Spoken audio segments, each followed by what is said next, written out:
ചെറുതായിട്ട് തന്നെ കൊടുക്കണേ, ഇത്തിരി വലുതായിട്ട് കൊടുത്തു, കുറച്ച് കൊടുക്കാതെ. ഞാനാണ് മെയിൻ. ഇതൊക്കെ നമ്മൾ വിളിച്ചോണ്ട് പോയതേ ഉള്ളൂ, നമ്മുടെ കൂടെ അറിയാതെ പെട്ടുപോയതല്ല. നമ്മൾ മാത്രമേ ഉള്ളൂ ഇതിനകത്ത് മെയിനായിട്ടുള്ളത്. ഇതൊക്കെ കൂടെ വിൽക്കാനും എടുക്കാനും വന്നവർ പോലും അറിഞ്ഞില്ല. അതുകൊണ്ട് അവരുടെ ഗുണം കുറച്ചെടുത്താൽ മതി, എന്ത് ഗുണം തന്നെ ആൾക്കാർ കണ്ടു വെക്കണ്ട. പിടിച്ചത് അമീർ സാർ. എവിടെ വെച്ചാ പിടിച്ചേ? വീട്ടിൽ നിന്നാണ് പിടിക്കുന്നത്. ആണോ? പുള്ളിക്കാരനെ കണ്ട മനസ്സിലാവും. പുള്ളിക്കാരൻ ഞാൻ മുഖമൊക്കെ പറഞ്ഞാ ചെയ്തത്. പുള്ളിയുടെ ബുദ്ധിപരമായ നീക്കത്തിൽ കൂടെയാണ് ഞങ്ങളെ കീഴ്പ്പെടുത്തി പിടിച്ചേക്കുന്നത്. ആണോ? ചെയ്യുന്ന ജോലിക്ക് കറക്റ്റായിട്ടുള്ള കാര്യങ്ങൾ പറയണമെന്നല്ലേ. അറിയാവുന്നവർക്ക് പിന്നെ വഴി കൊടുത്താൽ അറിയാൻ പറഞ്ഞാൽ അറിഞ്ഞു കൊള്ളിക്കല്ലോ.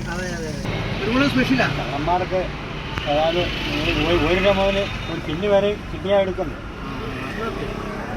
അത് വേണമെന്ന് പറഞ്ഞാൽ ചെയ്യുന്നതല്ല, സാഹചര്യം അവരെ കൂടി ചെയ്യിക്കുന്ന. ഒരു ആരും കള്ളനായിട്ട് ഭൂമി ജനിക്കുന്നൊന്നുമില്ല. അമ്മയുടെ വീട്ടുകാരും ആരും കള്ളനാവുന്നില്ല, സാഹചര്യം കള്ളനാക്കി മാറ്റുന്നതാണ്. എല്ലാ കടകളിലും എടുക്കുമോ? എല്ലാ കടകളിലും എടുക്കത്തില്ല. എല്ലാ കടകളിലും എടുക്കുകയെന്നുണ്ടെങ്കിൽ കട കൂട്ടേണ്ടി വരുത്തുന്നു.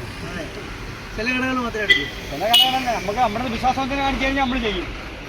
പിന്നെ ഇത് നോക്കി വെച്ചിരുന്ന കടയാണോ? നോക്കി വെച്ചിരുന്ന കടയല്ല. ഞാൻ കുറെ നാളായിട്ട് നമ്മളെ ഈ മരത്തിലേക്ക് കയറുന്ന ആൾക്കാരാണ്.